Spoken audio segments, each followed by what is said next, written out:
So today we are starting our lecture number 3 of atomic structure.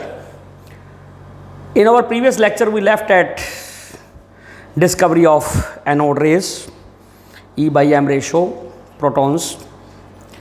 Today we are starting our lecture with discovery of neutron.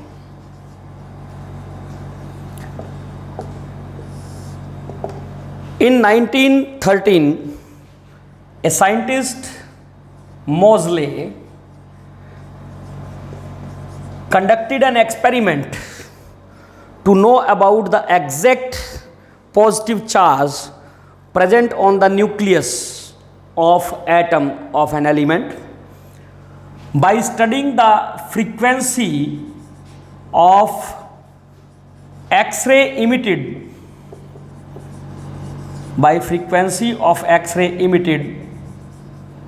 on bombarding the metal surface with fast moving cathode rays, and from those frequencies he determined the positive charge present on the nucleus, and the property that the total positive charge present on the nucleus of an atom was called atomic number. उसको उसने नाम दिया atomic number. Now since a proton, as we discussed in our previous lecture, carry 1 unit of positive charge,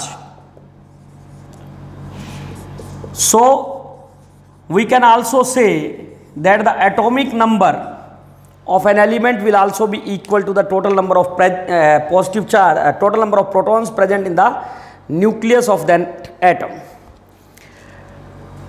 We have also discussed in the previous lecture that total mass of the atom is also due to the nucleus.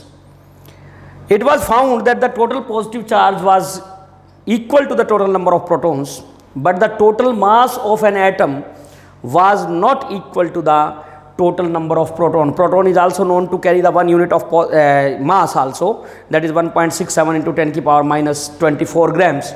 But the mass of the nucleus differed from the total number of protons. So it was thought that there should be some particle along with the proton which is neutral in nature is also present in the nucleus. Nucleus के अंदर कोई ऐसा particle जरूर होना चाहिए जिसका charge क्या है, 0 है और उसके ऊपर मास है. सो चैडविक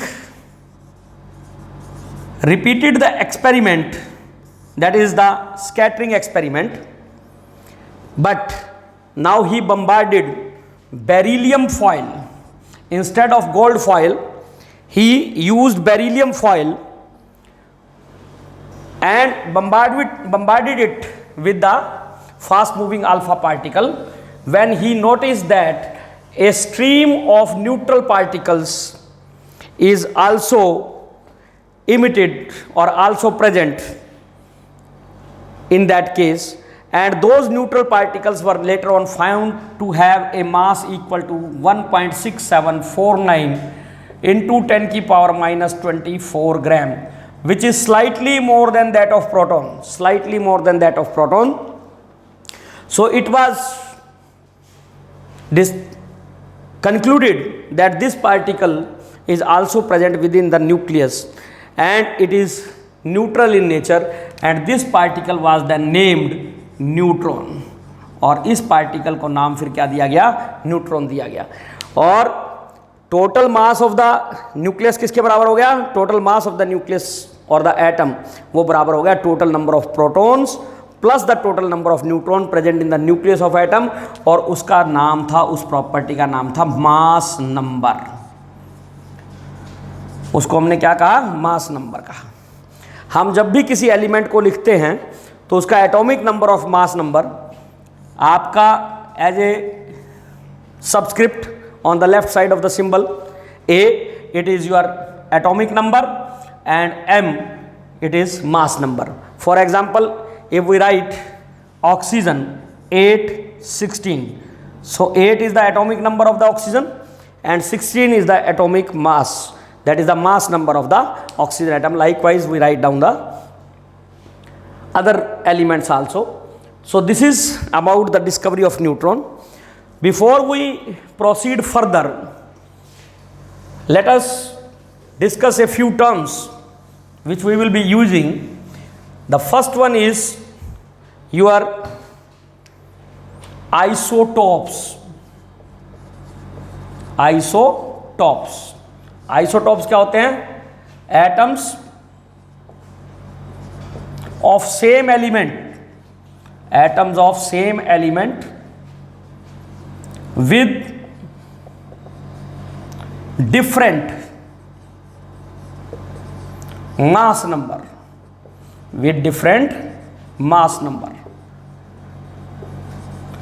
एक ही एलिमेंट के दो एटम्स हों जिनका मास नंबर अलग अलग हो, ऐसे को हम बोलेंगे आइसोटॉप. आप इसको दूसरे तरीके से भी डिफाइन कर सकते हैं, atoms having same atomic number but different mass number.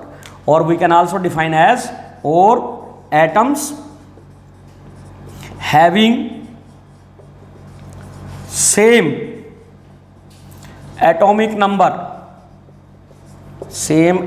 Number but different mass number. They are called your isotopes, and the example of isotope are hydrogen 1,1, that is protium, deuterium, DH12, tritium, T13. ये hydrogen के तीन isotopes हैं, protium, deuterium and tritium. Similarly oxygen also have two isotopes, 16, mass number 16 and mass number 17. अब generally आपने देखा होगा कि atoms के जो मासेस होते हैं they are in fractions. Why they are in fraction? Because these isotopes they are present in their sample in different ratios or different percentage. So we calculate average mass of that mixture for that element. That is why the most of the atomic masses are in fractions. So this is about the isotope.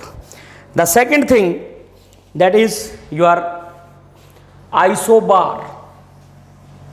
Second definition which we will be taking up is isobar. Isobar, atoms of different elements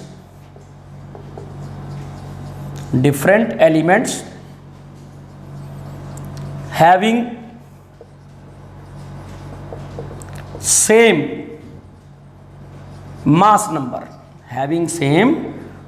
number, जिनका mass number same हो, atoms of different element हों. अब क्योंकि ये atoms of different element हैं तो they will be having different atomic number, इनका atomic number अलग होगा. तो we can also define them as atoms having different atomic number but same mass number. Different atomic number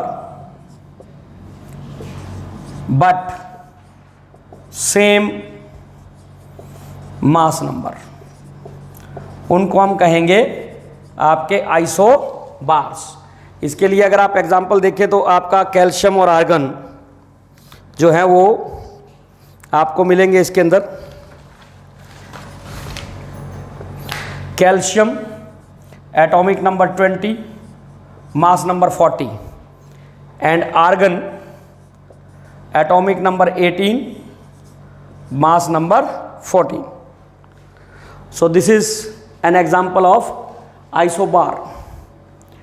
Similarly, there is another term which is called isotones. Isotones क्या होते हैं? Are those atoms which have same number of neutrons.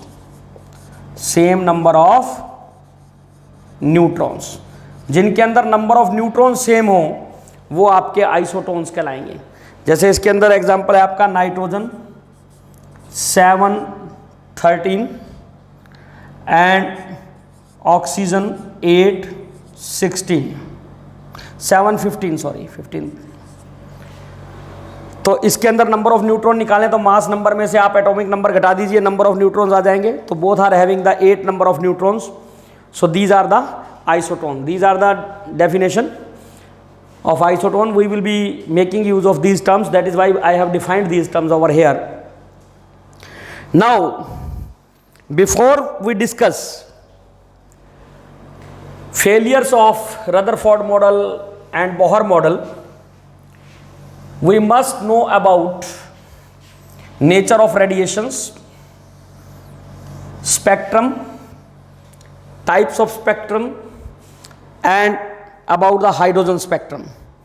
So first of all I will be taking about your radiations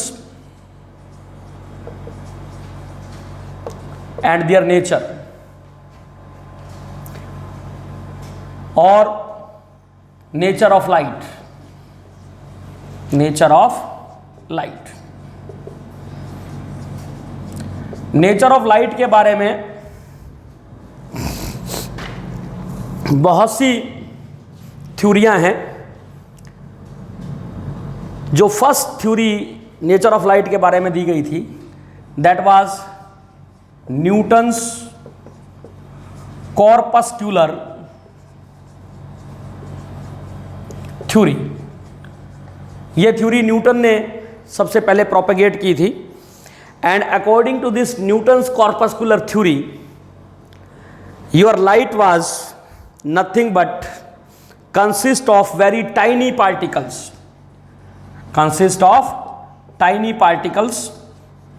and these tiny particles were called corpuscles, और इन tiny particles को नाम दिया गया था corpuscles. So it is a stream of very small particles according to the Newton. उसके बाद एक theory आई जिसको बोलते हैं हाइजन वेव थ्योरी। इसने ये कहा कि light is not having your wave particle character but it is a wave. But it is a wave. Now the question is what is wave? Wave क्या है? So wave I just tell you about an observation which you might have made several times but you are not aware of that. आप किसी तालाब के किनारे बैठे हैं suppose और सडनली आप उस तालाब के अंदर एक स्टोन गिरते हैं, then what happens is there is a wave generated in the water. So just think what we have done by dropping the stone in the water. We have disturbed the particle. आपने यहाँ पे पत्थर गिरा, यहाँ पे जो particle था that was disturbed by you are throwing the stone in the water. पानी में पत्थर गिरने से यहाँ पे एक डिस्टर्बेंस पैदा हुई। This particle was having some forces of interactions with the particles in the nearby area, so that disturbance then transfer to the other particle. Those particles were in contact with more particles, so this disturbance was further propagated. तो आपने एक जगह disturbance पैदा की और वो disturbance आपकी propagate हो गई आगे से आगे. So wave is nothing but is a disturbance. It is a disturbance which propagate from one place to other. From one place to other. ये एक डिस्टर्बेंस है जो आपकी एक जगह से दूसरी जगह पे ट्रेवल करती है. अब हम तीसरी थ्योरी को बताने से पहले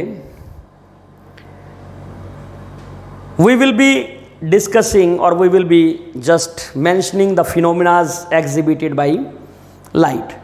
आपकी लाइट जो है इन जनरल ये फिनोमेना शो करते हैं, reflection, you all are aware of this, refraction, diffraction,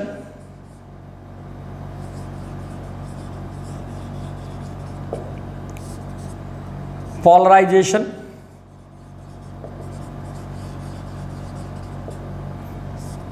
interference. अब ये 5 फिनोमेना अगर हम देखें तो ये जो न्यूटन कॉर्पस्कल थ्योरी है, it was successful in explaining the reflection and refraction but could not explain the other 3 phenomenas. Heisenberg theory that can explain these properties but it is unable to explain these. So third theory regarding the nature of the light was proposed by great Einstein, and that is called Einstein theory of light. And according to Einstein, your light is having dual character, that is it sometimes behave like a wave and sometimes it behaves like a particle. कभी ये light particle की तरह behave करेगी, कभी ये आपकी wave की तरह बिहेव करेगी। So before we discuss the spectrum, let us first of all discuss the characteristics of a wave. Characteristics of wave. Wave की कैरेक्टरिस्टिक्स क्या क्या हैं? As you are aware that a wave travels in the form of crusts and troughs. Your wave travels in the form of crusts and troughs. You are aware of this thing. ये हमारी crust है, ये हमारी trough है। Crust और trough की form में travel करती है, ये आपने ध्यान रखना है। एक्चुअली ये एक साइन वेव है। इसको साइन वेव इसलिए बोलते हैं कि अगर आप मैथमेटिकल फंक्शन जो साइन होता है, ट्रिग्नोमेट्रिक फंक्शन, उसकी अगर एंगल 0 से 360 तक अगर आप प्लॉट करेंगे किसी ग्राफ पे, you will get this type of graph. That is why it is sometime also called the sine wave. So it travel in the form of crust and trough. अब wave की characteristics क्या हैं? पहली है wave length. First characteristics of wave, it is wavelength. It is denoted by letter lambda. And how it is defined as wavelength? The distance between two consecutive crusts or troughs। दो consecutive crusts और troughs के बीच का distance, that is यहां से यहां तक का जो डिस्टेंस है, that will be called your lambda. अगर मैं इधर एक ट्रफ और बना देता हूं तो यहां से यहां तक का distance, that will also be called lambda. So this is your wavelength of the wave. That is the first characteristics. Second one is frequency. It is denoted by letter nu. And what is frequency? If you consider a point on the path of your light or a wave, मान लीजिए मैंने ये point P आपका consider किया, इस point P से how many number of waves passes in 1 second, that is called the frequency of the wave. Number of waves passing through a point in 1 second, that is called your frequency of the wave, and it is denoted by nu. Number of waves passing through a point in 1 second, that will be the frequency. Now, before we discuss the third characteristic of the wave, let us talk about the units of these two quantities. और wavelength को generally हम या तो angstrom की units में major करते हैं और it is written as nanometres. Nanometre में, एंगस्ट्रॉम में 1 angstrom you know it is equal to 10 की power minus 10 metres and 1 nanometer is 10 की power minus 9 meters. The units of your frequency is either second minus 1 because per second है ये, or it is also called hertz, symbol of which is Hz. So unit of your frequency is hertz. The next characteristic of the wave, third one, is amplitude. Amplitude of a wave denoted by A, the maximum height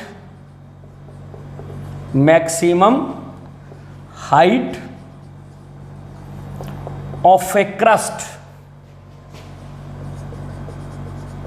or depth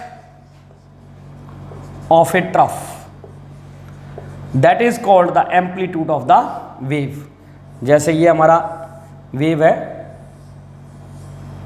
so either this height or this depth, both are your amplitudes.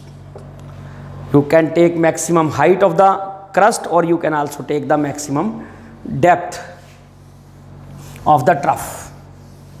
This is also a distance, so its units will also be in the units of distance. Fourth one is wave number. Wave number, it is denoted by nu bar. इसको हम किस में denote करते हैं? We denote it in nu bar, and it is defined as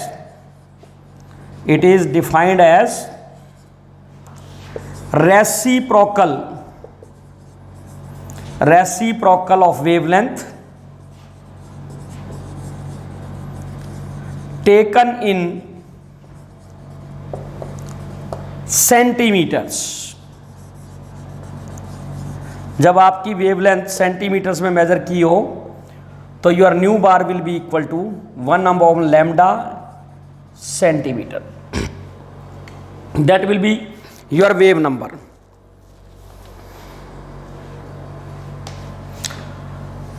now let us derive a relation between wavelength, एक और रह गई वेलोसिटी, वो डिफाइन कर देते हैं. Then we will be driving a relation. Next characteristic is velocity of a wave. ये normal C से डिनोट करते हैं हम इसको, और नॉर्मल डेफिनेशन है वेलोसिटी की, it is the distance travelled by a wave in unit time. ठीक है, that will be called velocity of the wave. Distance travelled by a wave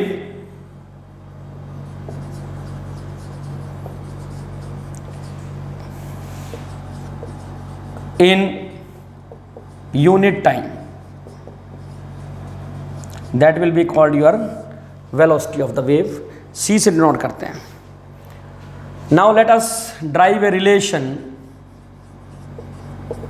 between wavelength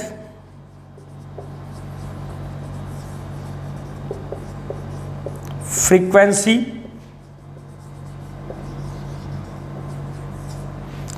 and velocity of light.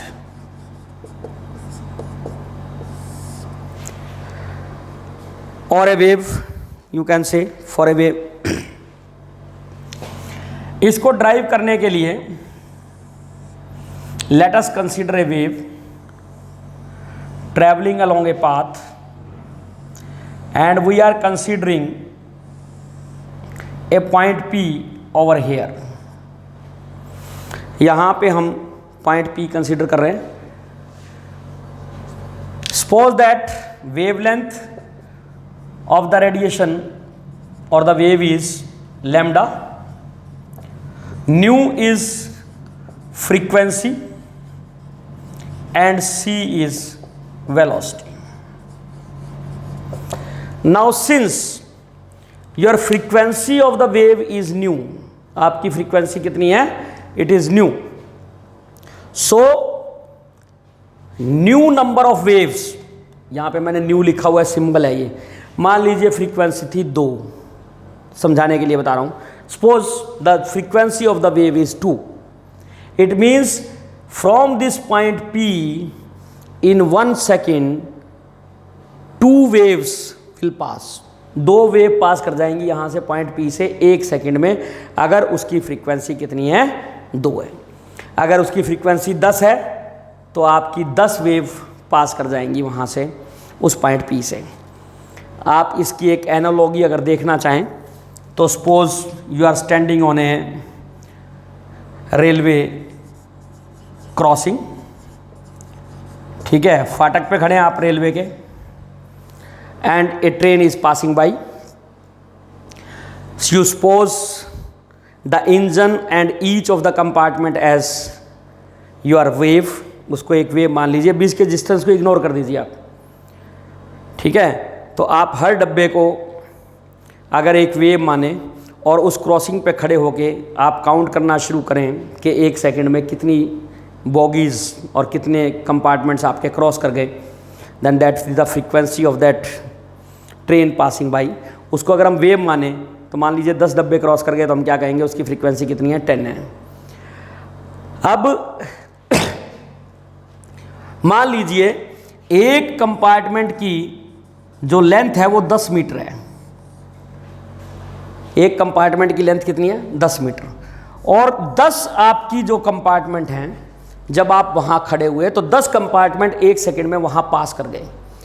तो जब ये last वाला compartment, 10th compartment, जब last वाले compartment का end आपके आंखों के सामने से गुजर रहा होगा, तो योर फर्स्ट कंपार्टमेंट जो इंजन है आपका, वो कितनी दूर होगा आपसे? That will be equal to 10 into 10 metre. That will be at a distance of 100 metre. मैंने ये क्यों समझाया वो अब आप यहाँ पे समझिए. जब आपकी फ्रीक्वेंसी न्यू है तो यहाँ से आपकी new number of waves cross करेंगी 1 सेकेंड में, और एक वेव की वेवलेंथ कितनी है? लैम्डा. दैट इज द, जैसे मैंने यहाँ length of the bogie 10 metre मानी, तो ये वेवलेंथ अब जो क्या है? That is the distance of the wave और the length of a wave. तो जब यहां से न्यूएथ वेव क्रॉस करेगी, न्यूएथ वेव जब क्रॉस करेगी, first wave will be at a distance of nu into lambda. इतनी दूर पहुंच जाएगी क्योंकि इतनी वेव आपकी इस पॉइंट P को क्रॉस कर रही है, और lambda is the length of the wavelength. और ये डिस्टेंस जो ट्रेवल किया गया, ये टोटल डिस्टेंस हो गया वेव का ट्रेवल्ड. कितनी देर में ट्रेवल किया? 1 सेकेंड में. तो ये वेलोसिटी भी कहलाएगी. तो इसका मतलब क्या हो गया? Your C will be equal to nu into lambda, और we can say nu is equal to C by lambda. So this is the relation between wavelength, frequency and the velocity of the radiation or velocity of a wave. So this is your relation. The next topic of this is electromagnetic wave theory. Radiations की characteristics को, radiations को explain करने के लिए, radiant energy को explain करने के लिए बहुत सी थ्योरीज दी गई हैं. उनमें से एक थ्योरी जो है, that is your, so the first theory is electromagnetic wave theory. Electromagnetic wave theory. This theory was proposed by Maxwell, so this is also called Maxwell electromagnetic wave theory. What are the main postulates of this theory? This theory is based on following postulate, based on following postulates.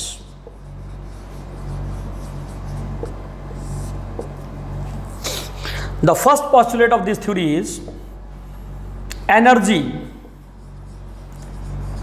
in the form of radiations, in the form of radiations, that is radiant energy. Radiant energy is emitted or absorbed, emitted or absorbed continuously. जब भी आपकी कोई object energy को absorb करेगा या emit करेगा radiations की form में, जिसको हम रेडिएंट एनर्जी कहते हैं, तो वो लगातार एनर्जी का इमिट करेगा या लगातार ही एब्जॉर्ब करेगा. दूसरा, radiations consist of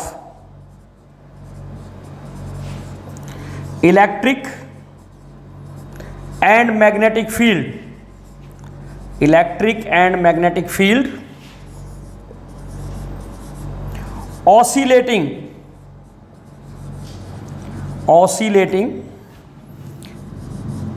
at right angle to each other, right angle to each other, as well as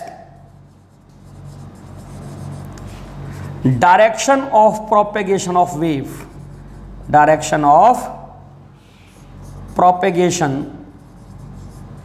of wave. आपकी जो रेडिएशंस होगी उसके अंदर इलेक्ट्रिक फील्ड भी होगा, मैग्नेटिक फील्ड भी होगा, दोनों फील्ड होंगे, इलेक्ट्रिक फील्ड और मैग्नेटिक फील्ड. तो अगर इलेक्ट्रिक फील्ड ऐसे जा रहा है तो मैग्नेटिक फील्ड ऐसे जाएगा, और वेव कैसे जाएगी, इन दोनों के परपेंडिकुलर. तो तीन अगर आपके एक्सिस हैं, जैसे एक्स एक्सिस, वाई एक्सिस और जेड एक्सिस, तो अगर इधर आपका मैग्नेटिक फील्ड जा रहा है तो इधर आपका इलेक्ट्रिक फील्ड जाएगा और वेव की डायरेक्शन ऑफ मोशन ये होगी. सो इफ वी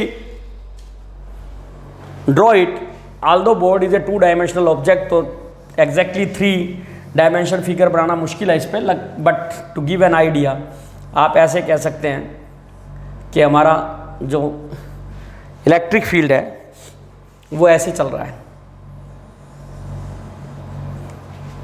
ठीक है, इस डायरेक्शन में जा रहा है. तो मैग्नेटिक फील्ड किधर जाएगा, वो ऐसे जाएगा, दिखाना यहीं पे है, ठीक है. तो वो आपका जाएगा इस डायरेक्शन पे.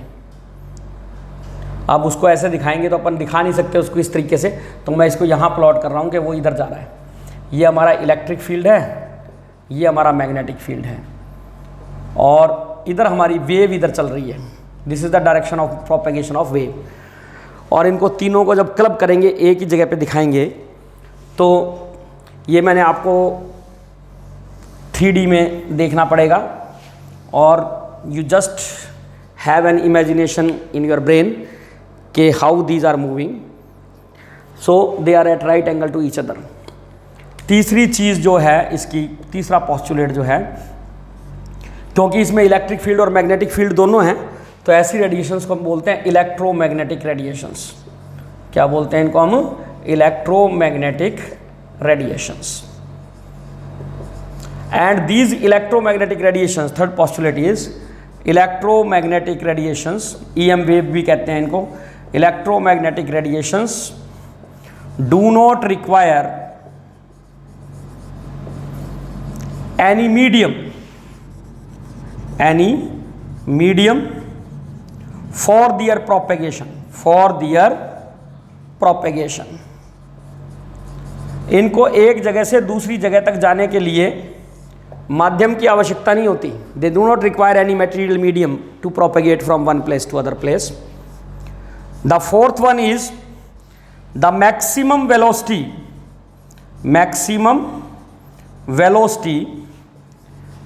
with which an electromagnetic radiation can move